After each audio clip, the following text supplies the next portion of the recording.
Mapagpalang araw po sa ating lahat. Salamat po sa Panginoon sa araw na ito na ipinagkaloob niya po sa atin. Tunay po na napakabuti po ng ating Panginoon at patuloy niya pong niloloob na tayo ay magkasama-sama pa. Amen. Papuri po sa ating Panginoon. Tayo po ay manalangin. Ama, maraming salamat sa patuloy ang kahabagan mo po sa aming mga buhay, Panginoon. Salamat po dahil minsan pa ay dalawa po na kami magkatipon-tipon sa iyong harapan. Humingi din po kami ng tawad kung may pagkukulang man kami na nagawa o mga di po kaaya-aya sa iyong harapan, mga naisip namin o nasabi po at nagawa. Tawarin mo po kami, Panginoon. Pakalinisin mo po ang bawat isa sa amin. At nawa po, Panginoon, ay patuloy mo pong paging dapatin ang bawat isa sa amin sa patuloy naming paglapit sa iyo. Maraming salamat sa patuloy ang kahabagan mo po sa aming mga buhay. Lord, patuloy mo po kaming ituwid sa aming pag-aaralan po sa umagang ito sa Numbers chapter 12. Nawa, Panginoon, ay patuloy po naming makita ang kapangyarihan mo po na kumikilos po sa lahat ng bagay. Maraming salamat po sa karunungan po na patuloy mong pinapahiram sa amin upang maintindihan po namin ng patuluyan ang nais mo pong ipasabi sa amin sa umaga pong ito. Patuloy po namin binubuksan ang aming mga puso at isipan para po malaya ka pong makakilos sa aming mga buhay. Salamat din po sa kaayusan ng mga ginagamit po namin para sa live po na ito. Purihin ka po, Ama, sa lahat ng ito, maging sa mga naka-join na, Panginoon. Salamat po sa kanilang mga buhay. Patuloy ang maging pagpapala po ang iyong mga salita sa aming mga buhay at patuloyan din naman kaming maging pagpapala sa mga taong aming makakasalamuha, Panginoon. Papuri sa iyo, pagluwalhati sa iyo, sa pangalan ni Jesus. Amen. Amen. Papuri po sa ating Diyos na buhay. Maraming salamat po sa lahat po ng mga naka-tune in na po. Good morning po sa inyong lahat. At dito na po tayo sa Numbers chapter 12. Ang pamagat nga po is God's power over everything. Po. So patuloy pong maging babala at maging paalala sa atin ang atin pong mapapag-aralan sa umaga pong ito. Po, dahil ang gamot nga po sa nakakalimot ay paalala. Sabihin nga po paalala. Ayan. Paalalahanan po tayo minsan pa mula po sa salita ng Diyos ng mga dapat po nating ginagawa. Amen. Bilang mga anak niya. So, mahal po tayo ng Panginoon, kaya patuloy niya po tayong gustong paalalahanan po sa umagang ito. Magpaturo at patuloy lamang po tayong magpatuwid. Amen. Purihin po ang ating Panginoon. Basahin na po natin. Sabi po dito, sina Miriam at Aaron ay nagsalita ng laban kay Moises dahil sa babaeng Kosita na kanyang pinakasalan. Sapagkat siya'y nag-asawa nga ng isang babaeng taga-Kus. Ang sabi nila, sa pamamagitan lang ba ni Moises nagsasalita si Yahweh? Hindi ba't sa pamamagitan din natin? Narinig ni Yahweh ang usapan nilang ito. Sabihin mo nga po, narinig. Yes. Po, narinig po ng ating Panginoong si Yahweh ang mga akusasyon po ni Miriam laban po sa kanilang kapatid na si Moises. Magkakapatid po ito. Po, mas nakakatanda pong kapatid ni Moises itong si Miriam at kung di po ako nagkakamali maging si Aaron. Po. Sabi po nila ay sa pamamagitan lang ba ni Moises nagsasalita si Yahweh? So, kinwestiyon po nila ang desisyon ng ating Panginoon. Kasi di po ba ang Panginoon ang tumawag kay Moises, sabihin mo nga po, ang Panginoon ang tumawag. Yes po. So kapag ang Panginoon po ang tumawag, kahit kanino man, wala po tayong karapatang questionin ang desisyon ng ating Panginoon. Pero dito, no po, nag-question sila. Kinestyon nila ang karunungan ng Diyos. Di po ba? Sabi, hindi ba sa pamamagitan lang ba ni Moises nagsasalita si Yahweh? Hindi ba't sa pamamagitan din natin? So narinig ng Diyos, no po, narinig ng ating Panginoong si Yahweh ang kanilang usapan. Si Moises naman ay isang taong mapagpakumbaba, higit kanino mang nabuhay sa ibabaw ng lupa. So sa lahat po ng akusasyon na sinabi po ni Miriam dito po, kasama po si Aaron, ay wala pong naging imik itong si Moises. Po, hindi niya ipinagtanggol ang kanyang sarili. Bagkus ay nanatili siyang mapagpakumbaba. Wala siyang naging imik sa mga sinalita po ng kanyang mga kapatid laban sa kanya. 4. Dahil dito, tinawag ni Yahweh sina Moises, Aaron at Miriam. Sinabi niya, magpunta kayong tatlo sa toldang tipanan. At nagpunta nga sila. Si Yahweh ay bumaba sa inyo ng haliging ulap at tumayo sa pintuan ng toldang tipanan. Tinawag niya sina Aaron at Miriam.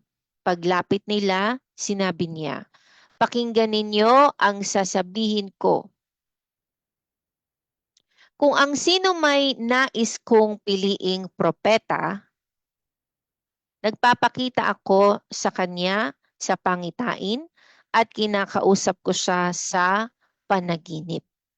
Ngunit kaiba ang ginawa ko kay Moises, sapagkat ipinagkatiwala ko sa kanya ang aking buong sambahayang Israel.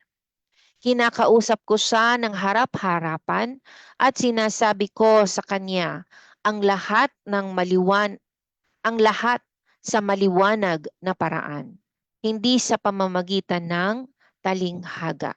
At siya lamang ang nakakita sa aking anyo.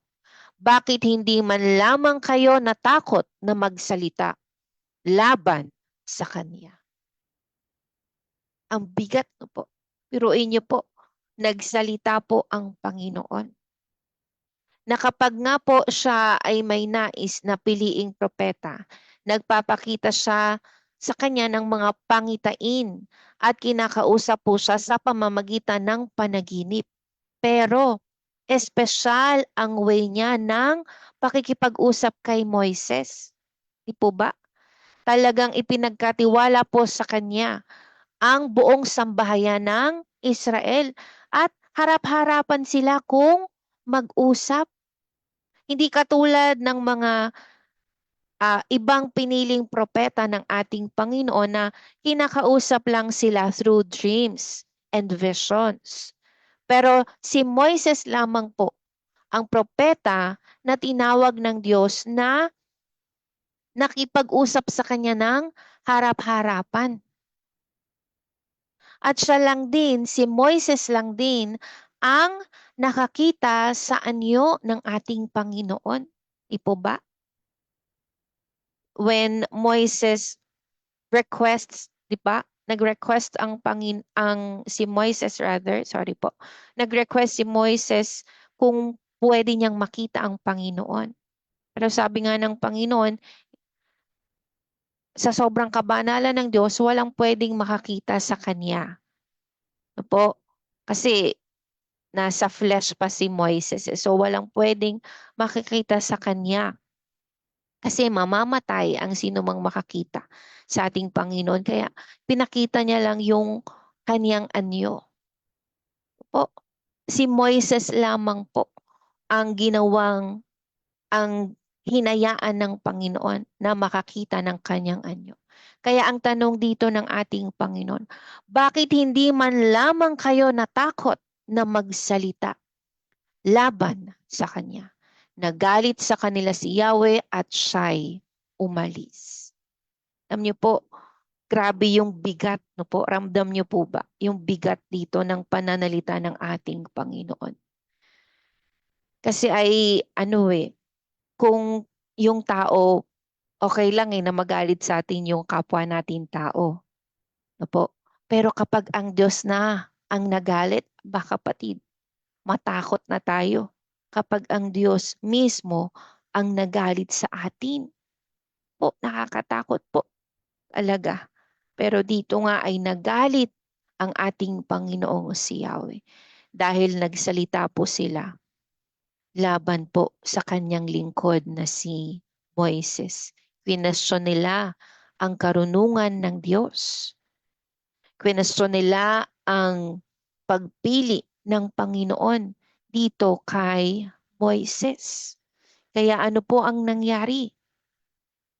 Nang mawala na ang ulap sa ibabaw ng toldang tipanan, si Miriam ay nagkaroon ng maputing sakit sa balat na parang ketong. Ang sabi po ay parang ketong. Kasi nga po nung time na ito, po ay wala pa talaga yung tinatawag na ketong na po na sakit. No po. So, pwedeng ito ay yung psoriasis or severe eczema. Ito pong nangyari po kay Miriam. Pero sabi po dito, nang makita ito ni Aaron, sinabi niya kay Moises, "Kapatid ko, huwag mo sana kaming parusahan dahil sa aming kamangmangan at kasamaan. Huwag mong pabayaang matulad siya sa isang buhay na patay. Parang ipinanganak na nabubulok ang kalahati ng katawan." So dito, ipinakita ng Panginoon yung kung ano yung nasa laman ng puso ni Miriam na reflect sa kanyang katawan. Po, dahil sa kanyang kasalanan, dahil sa kanyang akusasyon dito po kay Moises, ay niloob ng Panginoon na magkaroon siya ng maputing sakit sa balat na parang ketong. Na ang pagka-describe nga naman ni Aaron ay buhay na patay.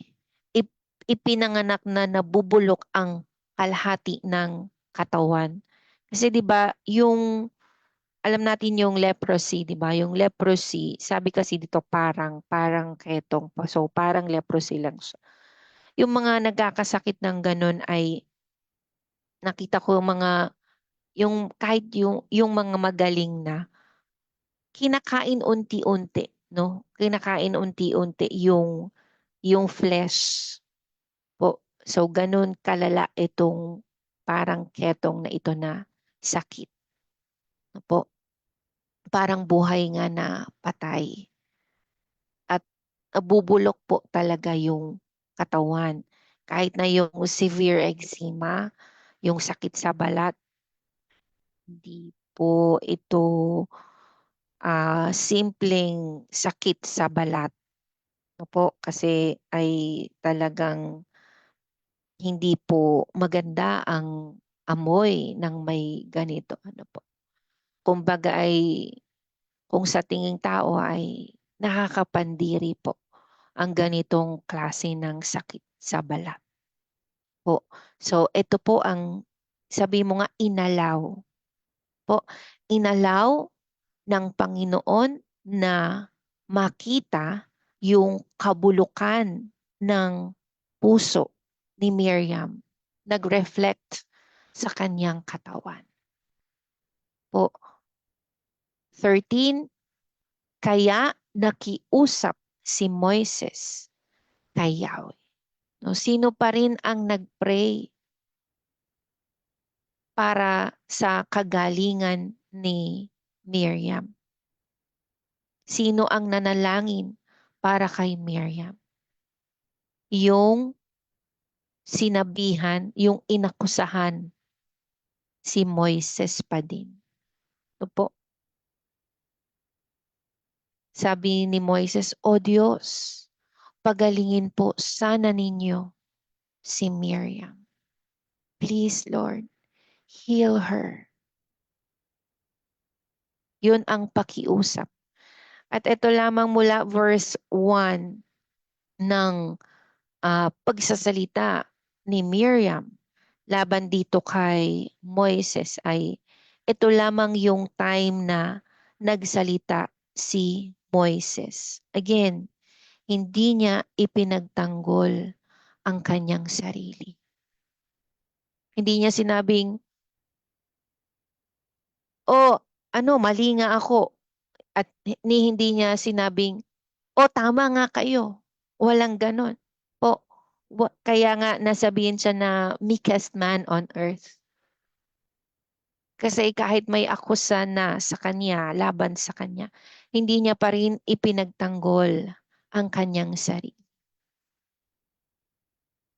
Nawa, maging ganito po tayo ka-firm.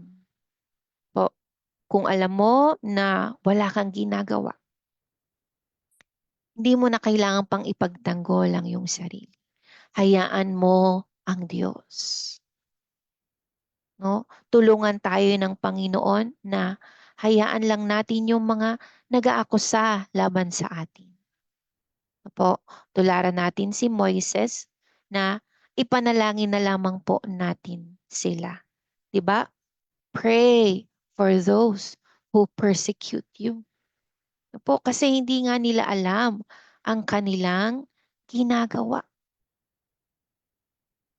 So we just need to pray for them. Po, hindi natin kailangang ipagtanggol ang ating sarili. Hayaan nating ang Diyos ang mag-decide kung anong gagawin niya doon sa mga tao na may mga akusasyon laban sa atin. And kung tama naman po ang puna laban sa atin, ay patulong tayo sa Panginoon na magbago. Yes, patulong tayo sa Panginoon. No po?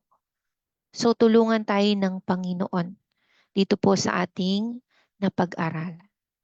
So yun nga po, no, nakiusap po si Moises sa ating Panginoong si Yahweh. Siya na inakusahan, siya na pinagsalitaan, siya pa din ang ginamit ng Diyos to pray for Miriam. Anong nangyari? Ngunit ang sagot ni Yahweh, kung siya'y duraan ng kanyang ama, hindi ba siya magtatago ng 7 araw dahil sa kahihiyan? Hayaan ninyo siya ng 7 araw sa labas ng kampo. Kaya si Miriam ay 7 araw na nasa labas ng kampo. Hindi umalis ang bansang Israel hanggang hindi nakakapasok ng kampo si Miriam. So dito po, nagkaroon ng quarantine. For 7 days, nasa labas lang po ng kampo si Miriam. Pero hindi siya iniwan. Hindi siya iniwan. Pinakita pa din dito ang kahabagan ng Diyos.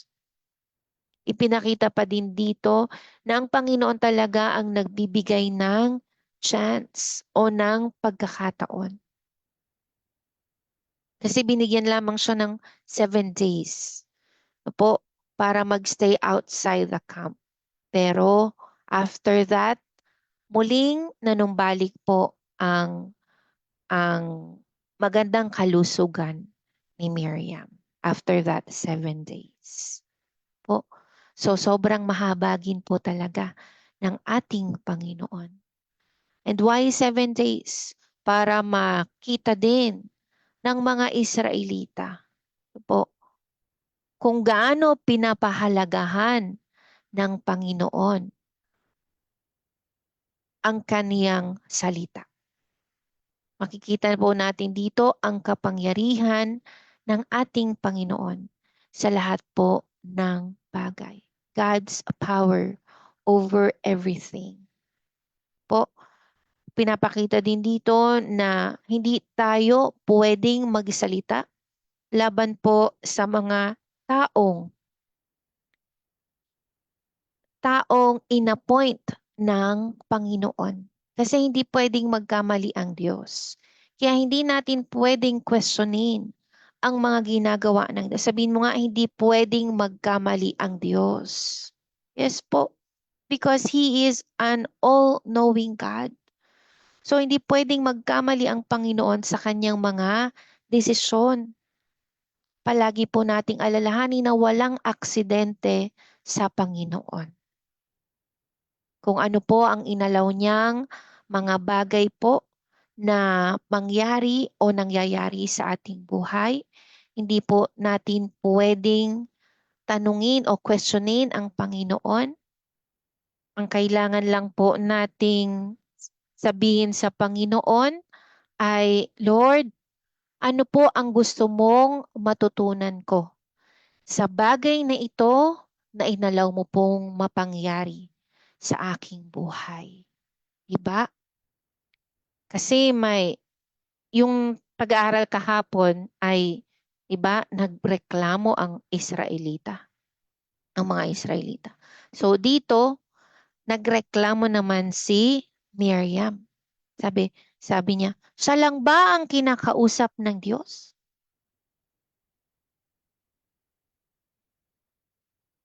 Po. So pagrereklamo yon. So talagang tigilan ang pagrereklamo. Diba? Kapag marami naman tayong blessing, hindi natin kine-question ng Panginoon na, Lord, bakit ang dami kong pera?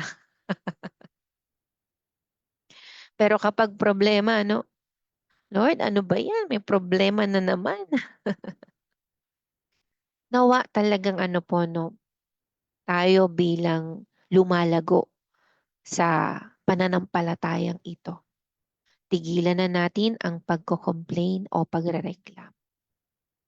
Kundi matuto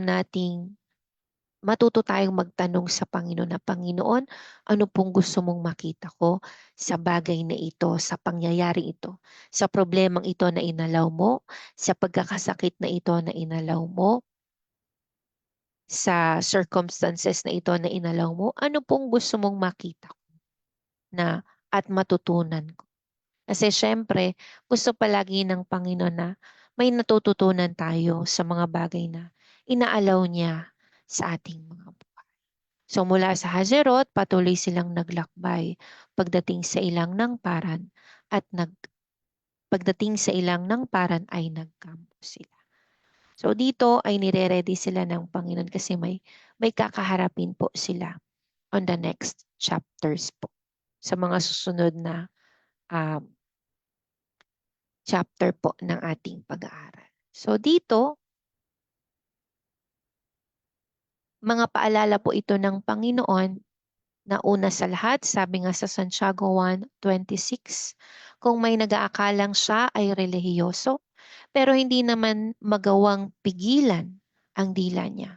Walang silbi ang pagiging relihiyoso niya at niloloko lang niya ang kanyang sarili. So we need to tame our tongue. Ano po? Talagang pigilan natin ang ating dila. Kapag meron tayong nakita na pangyayari sa ibang tao o sa ating buhay, huwag tayo basta magsalita. Ano po? Hingi agad ng karunungan mula sa Panginoon. Una nga sa lahat, pigilan ang dila. Ano po? Sa anumang sitwasyon na inaalaw ng Panginoon na mapangyari sa atin man o sa ibang tao, pigilan ang dila. Huwag agad-agad magko-conclude na, ay, ganito ginawa niyan, kaya ganyan nangyari dyan. Po, huwag agad magko-conclude. Sunod po, mga kapatid, huwag ninyong siraan ng isa't isa. Ang naninira o humahatol sa kapatid niya ay nagsasalita laban sa kautusan at humahatol sa kautusan. At kung ikaw ang humahatol sa kautusan, hindi ka na tagatupad nito, kundi isa ng hukom. Ngunit ang Diyos lang ang nagbigay ng kautusan at siya lamang ang hukom. Tanging siya ang may kakayahang magligtas at magparusa. Kaya sino ka para husgahan ang kapwa? Mag-ingat po sa paghusga. Pero na lang kung harap-harapan na nakikita mo na siya'y nagkakasala. Pwede mo siyang paalalahanan na kapatid o pamangkin o tatay, nanay o kung sino ma o kaibigan. Kapag ipinagpatuloy mo yan, kapahamakan ang idudulot niyan sa iyong buhay. No? Tulungan tayo ng Panginoon po. Sabi nga kaya, sino ka para husgahan ang iyong kapwa? Ano pa pong paalala sa atin? Alisin niyo ang anumang samaan ng loob, galit, pag-aaway, pambubulyaw, paninira sa kapwa, pati na ang lahat ng uri ng masasamang hangarin. Kasi yun yung naging dating dito ni Miriam eh. Po, may akusa siya laban kay Moises. Sa halip, anong sabi po dito? Maging mabait kayo at maawain sa isa't isa. At magpatawad kayo sa isa't isa. Gaya ng pagpapatawad ng Diyos sa inyo dahil kay Kristo. Po, paalala po na alisin na ang anumang uri ng masasamang hangarin. Sa halip, maging mabait tayo at maawain sa isa't isa. Kitang-kita mo na nga na nahihirapan na siya sa kanyang sitwasyon. Sasabihan mo pang, dapat yan sa'yo. Parusa yan ng Diyos sa'yo. Ikaw kasi ganito, ganyan, ganyan, ganyan, ganyan. Maging maingat po tayo, mga kapatid. Maging maingat tayo sa pagbitiw ng ating pananalita. Pairalin natin yung kabaitan na bigay sa atin ng Panginoon at yung pagiging maawain. Po, habag. Kinahabagan tayo ng Diyos. So, mahabag din po tayo sa ating kapwa. Po, kasi 'di ba sa lahat ng sitwasyon na nangyayari sa ating buhay, nais nating maging open, no po? Maging open, maunawaan tayo sa ating sitwasyon. So ganun din. So kung, kung paanong gusto kung paano ang gusto mong gawin sa iyo ng iyong kapwa, yun muna ang gawin mo, kapatid. Po, kung paanong ayaw mong hatulan kaagad, wag ka ding hahatol agad-agad. Kung paanong ayaw mong may magsasalita ng masama laban sa iyo. So, ganun muna ang gawin mo, kapatid. Tulungan tayo ng Panginoon. Lastly po, bilang pagtatapos, mga kapatid, lagi ninyong isaisip, sabihin mo nga, lagi kong isa sa isip. Tulungan tayong lahat ng Panginoon na ito ang lagi nating isaisip. Ang mga bagay na karapat-dapat at kapuri-puri. Mga bagay na totoo, marangal, matuwid, malinis, kaibig-ibig, at kagalang-galang. Lagi nating isaisip ang mga bagay na ito kaysa nag-iisip tayo ng masama laban sa ating kapwa. Kaysa naghuhusga na agad tayo, ay may nagawang kasalanan yan, kaya napariwaraya, kaya ganito nangyari dyan, kaya ganyan nangyari dyan. Kaya yan nawala ng business, kaya yan natanggal sa trabaho, kaya yan ganito, ganyan, ganyan. Ako po, mga kapatid, maging maingat po sa pagsasalita. Maging maingat po sa pagbitiw ng sa ating pananalita. Dahil pwedeng ganon din yung sukat na gamitin sa atin ng Diyos. Po, kaya mas maganda na lang na lagi nating isaisip yung mga bagay na karapat dapat at kapuri-puri. Po, na ay baka may itinuturo lang ang Diyos sa kanya. Tulungan nawa siya ng Panginoon. Hindi yung buti nga sa kanya, deserve niya yan. Ganun pa. Maging maawain po tayo. Po, lalo na doon sa may sakit na nga, di ba? Tapos kung ano-ano pang sasabihin natin. nahihirapan na nga sa sitwasyon ng kanyang buhay, kung ano-ano pang sasabihin. Tulungan po tayo ng ating Panginoon. Huwag po nating tularan si Miriam at si Aaron sa kanilang ginawang pag-akusa laban po kay Moises. Di lang po sa mga lingkod ng Diyos, kundi po sa lahat ng tao, may apply po natin na maging maingat po tayo sa paghusga sa kanilang kinaharap sa buhay. At maging maingat din tayo sa paghusga sa kinaharap natin sa ating buhay. Again, mas maganda na lang na humingi tayo ng karunungan sa Panginoon. Lord, ano po ang gusto mong matutunan ko sa sitwasyon na ito? Mas maganda na lang po, di ba, na ganon ang ating gawin kaysa questionin pa natin ang Panginoon. Habagan po tayo ng Panginoon. Tulungan po tayo ng ating Panginoon. Tayo po ay manalangin. Ama, maraming maraming salamat sa patuloy kahabagan mo po sa aming mga buhay. Lord, kung paanong kinahahabagan mo po kami, mahabag din po kami sa aming kapwa. Huwag po kaming basta humatol nang hindi naman namin alam yung buong katotohanan.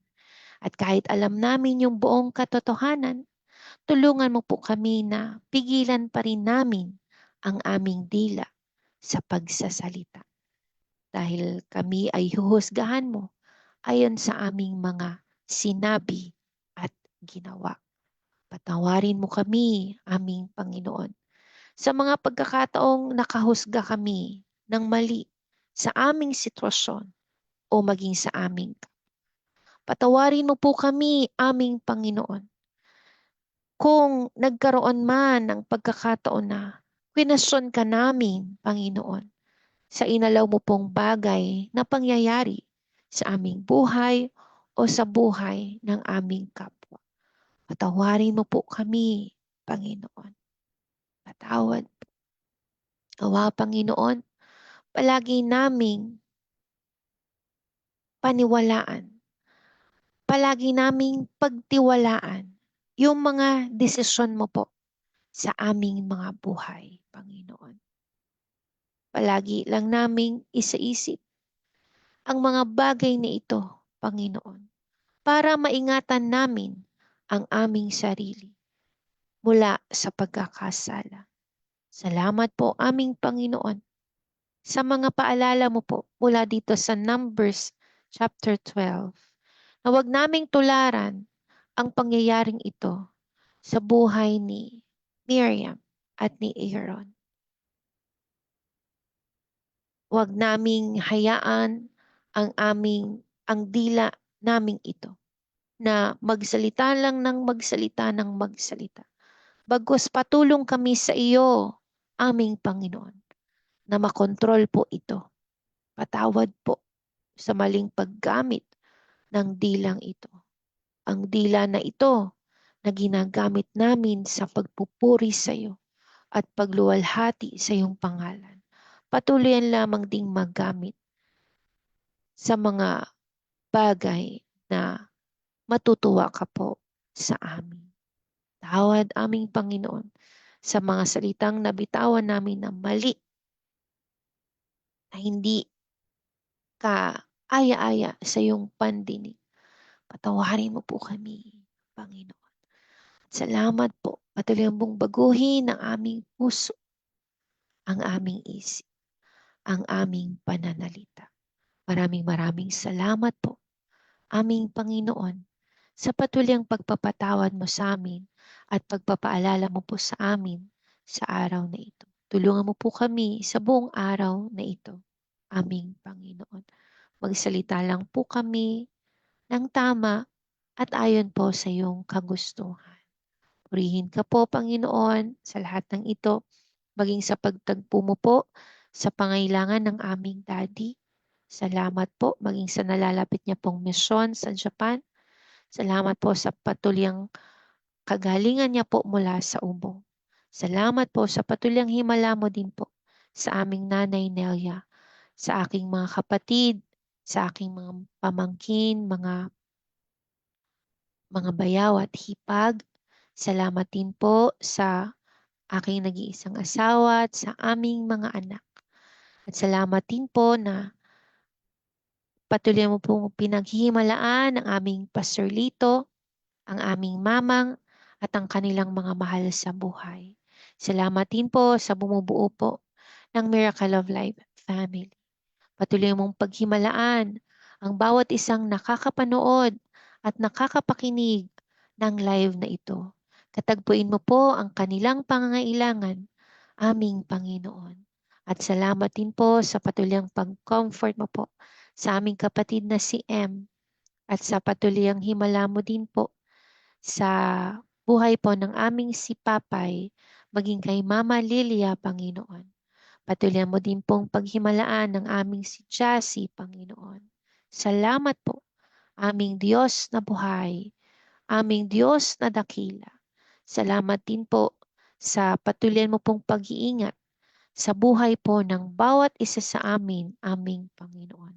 Salamat po na pinaghimalaan mo po ang pamilya ng Nanay Lorna Gayas na spare po sila wala po sa sunog. Salamat po, aming Panginoon.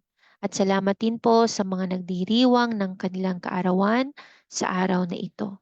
Nawa po, Panginoon, ay habang niloloob mo po na sila ay madagdagan pa ng taon sa mundong ito, ay lalo ding madagdagan ang pagmamahal po nila sa iyo.